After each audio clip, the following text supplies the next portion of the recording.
statesman.He was a British politician and statesman, who was first a radical Liberal then, after opposing Home Rule for Ireland, a Liberal Unionist, eventually serving as a leading imperialist in coalition with the Conservatives. He split both major British parties in the course of his career. Chamberlain made his career in Birmingham, first as a manufacturer of screws and then as a notable mayor of the city. He was a radical Liberal Party member and a proponent of the Elementary Education Act 1870.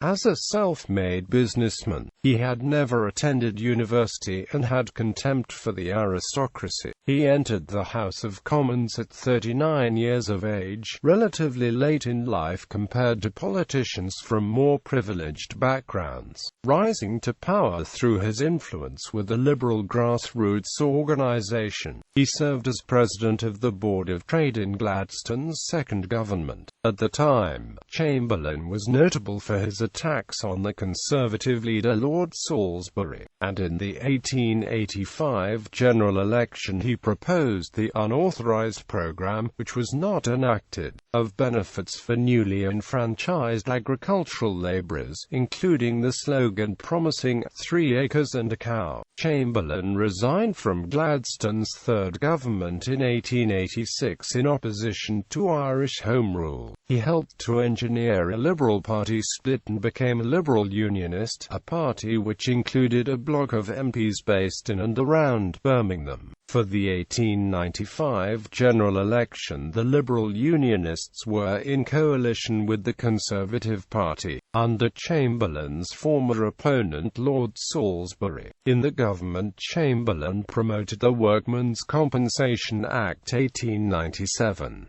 He served as Secretary of State for the Colonies, promoting a variety of schemes to build up the empire in Asia, Africa, and the West Indies. He had some responsibility for causing and directing the Second Boer War and was a dominant figure in the Unionist government's re-election at the khaki election in 1900.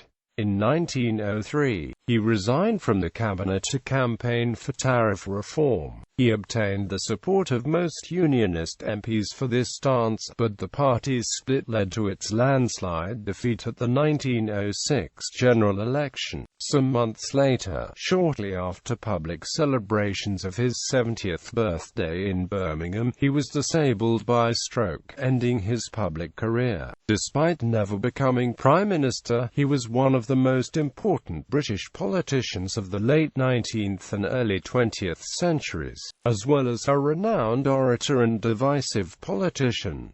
Winston Churchill later wrote of him that he was the man who made the weather. Chamberlain was the father, by different marriages, of Sir Austen Chamberlain and Prime Minister Neville Chamberlain. Early life, business career and marriage. Chamberlain was born in Camberwell in London to a successful shoe manufacturer also named Joseph, and his wife Caroline Harben, daughter of Henry Harben. His younger brother was Richard Chamberlain, later also a Liberal politician. He was educated at University College School 1850 to 1852, excelling academically and gaining prizes in French and mathematics. The elder Chamberlain was not able to provide advanced education for all his children, and at the age of 16 Joseph was apprenticed to the Worshipful Company of Cordwainers and worked for the family business making quality leather shoes. At 18 he joined his uncle's screw-making business, Nettlefolds of Birmingham, in which his father had invested. The company became known as Nettleford and Chamberlain when Chamberlain became a partner with Joseph Nettleford. During the business's most prosperous period, it produced 2/3 of all metal screws made in England, and by the time of Chamberlain's retirement from business in 1874 it was exporting worldwide. Chamberlain married Harriet Kenrick, the daughter of Archibald Kenrick, in July 1861. The daughter Beatrice Mary Chamberlain was born in May 1862. Harriet, who had had a premonition that she would die in childbirth, became ill 2 days after the birth of the son Joseph Austin in October 1863, and died 3 days later. Chamberlain devoted himself to business, while bringing up Beatrice and Austin with the Kenrick parents-in-law. In 1868, Chamberlain married for the second time, to Harriet's cousin, Florence Kenrick, daughter of Timothy Kenrick. Chamberlain and Florence had 4 children: Arthur Neville in 1869, Ida in 1870, Hilda in 1871 and Ethel in 1873. On the 13th of February 1875, Florence gave birth to the 5th child, but she and the child died within a day. In 1888, Chamberlain married for the 3rd time in Washington, D.C. His bride was Mary Crowninshield Endicott, daughter of the U.S. Secretary of War, William Crowninshield Endicott. Early political career, calls for reform. Chamberlain became involved in liberal politics, influenced by the strong radical and liberal traditions among Birmingham shoemakers and the long tradition of social action in Chamberlain's Unitarian Church. There was pressure to redistribute parliamentary seats to cities and to enfranchise a greater proportion of urban men. In 1866, Earl Russell's Liberal administration submitted a reform bill to create 400,000 new voters, but the bill was opposed by the Adulamite Liberals for disrupting the social order, and criticized by radicals for not conceding the secret ballot to household suffrage. The bill was defeated and the government fell. Chamberlain was one of the 250,000, including the mayor, who marched for reform in Birmingham on the 27th of August 1866. He recalled that men poured into the hall, black as they were from the factories. The people were packed together like herrings, to listen to a speech by John Bright. Lord Derby's minority Conservative administration passed a Reform Act in 1867, nearly doubling the electorate from 1,430,000 to 2,470,000. The Liberal Party won the 1868 election. Chamberlain was active in the election campaign, praising Bright and George Dixon, a Birmingham MP. Chamberlain was also influential in the local campaign in support of the Irish Disestablishment Bill. In November 1869, he was elected to the Birmingham Council for St Paul's Ward. Chamberlain and Jesse Collings had been amongst the founders of the Birmingham Education League in 1867, which noted that of about 4.25 million children of school age, 2 million children, mostly in urban areas, did not attend school, with a further 1 million in uninspected schools.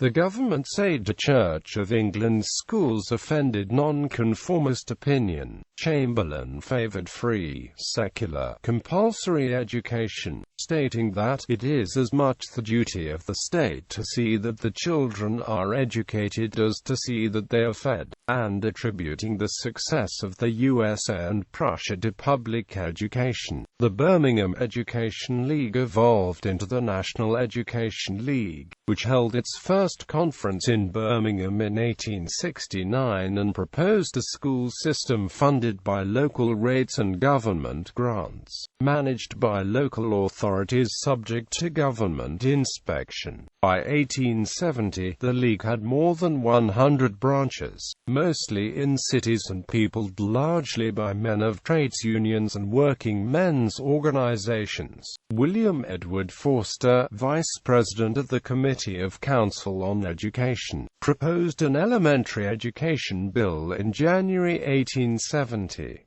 Nonconformists opposed the proposal to fund church schools as part of the national educational system through the rates. The Nell was angered by the absence of school commissions or of free, compulsory education. Chamberlain arranged for a delegation of 400 branch members and 46 MPs to visit Prime Minister William E. Gladstone at 10 Downing Street on the 9th of March 1870, the first time the two men had met. Chamberlain impressed the Prime Minister with his lucid speech, and during the bill's second reading Gladstone agreed to make amendments that removed church schools from ratepayer control and granted them funding. Liberal MPs, exasperated at the compromises in the legislation, voted against the government, and the bill passed the House of Commons with support from the Conservatives. Chamberlain campaigned against the Act, and especially Clause 25, which gave school boards of England and Wales the power to pay the fees of poor children at voluntary schools, theoretically allowing them to fund church schools. The Education League stood in several by-elections against Liberal candidates who refused to support the repeal of Clause 25. In 1873 a Liberal majority was elected to the Birmingham School Board, with Chamberlain as chairman. Eventually, a compromise was reached with the church component of the school board agreeing to make payments from ratepayers' money only to schools associated with industrial education. Chamberlain espoused enfranchisement of rural workers and a lower cost of land. In an article written for the Fortnightly Review, he coined the slogan of the 4 F's: free church, free schools, free land and free labor. In another article, The Liberal Party and its leaders, Chamberlain criticized Gladstone's leadership and advocated a more radical direction for the party. Mayor of Birmingham. In November 1873, the Liberal Party swept the municipal elections and Chamberlain was elected Mayor of Birmingham. The Conservatives had denounced his radicalism and called him a monopolizer and a dictator, whilst the Liberals had campaigned against the high church Tory opponents with the slogan, "The people above the priests." The city's municipal administration was notably lax with regards to public works, and many urban dwellers lived in conditions of great poverty. As mayor, Chamberlain promoted many civic improvements, promising the city would be parked, paved, sized, marketed, gas and lamp watered and improved. The Birmingham Gas Company and the Birmingham and Staffordshire Gas Company were locked in constant competition, in which the city's streets were continually dug up to lay mains. Chamberlain forcibly purchased the two companies on behalf of the borough for £1,953,050, even offering to purchase the companies himself if the ratepayers refused. In its first year of operations, the new municipal gas scheme made a profit of £34,000.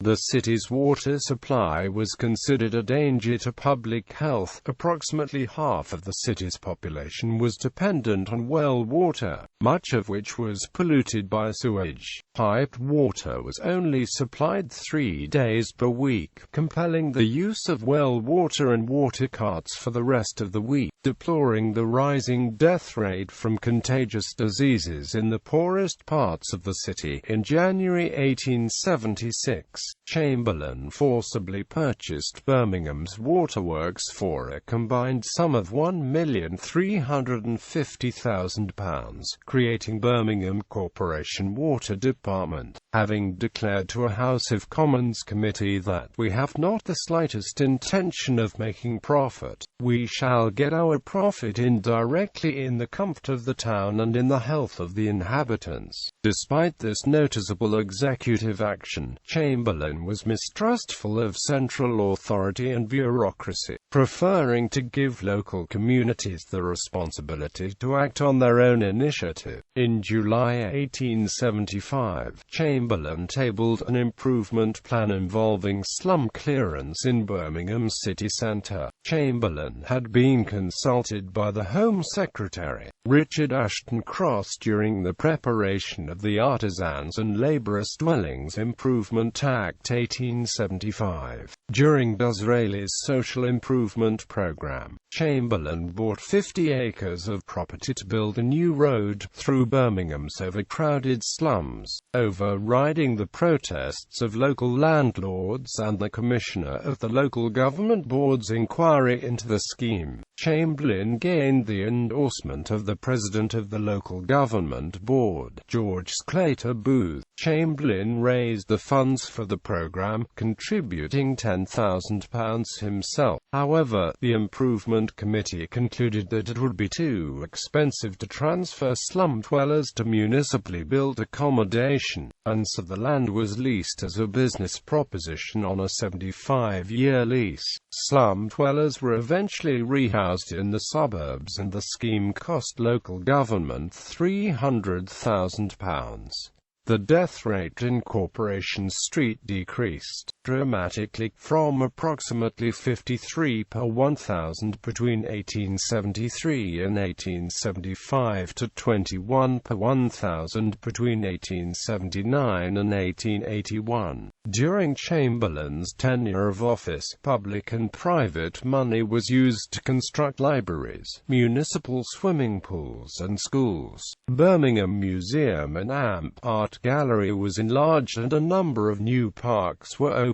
Construction of the Council House was begun, while the Victoria Law Courts were built on Corporation Street. The mayoralty helped make Chamberlain a national as well as local figure, with contemporaries commenting upon his youthfulness and dress, including a black velvet coat, jaunty eyeglass in eye, red necktie drawn through a ring. His contribution to the city's improvement earned Chamberlain the allegiance of the so-called Birmingham caucuses for the rest of his public career. His biographer states, early in his political career, Chamberlain constructed arguably his greatest and most enduring accomplishment, a model of gas and water, or municipal socialism, widely admired in the industrial world. At his ceaseless urging, Birmingham embarked on an improvement scheme to tear down its central slums and replace them with healthy housing and commercial thoroughfares, both to ventilate the town and to attract business.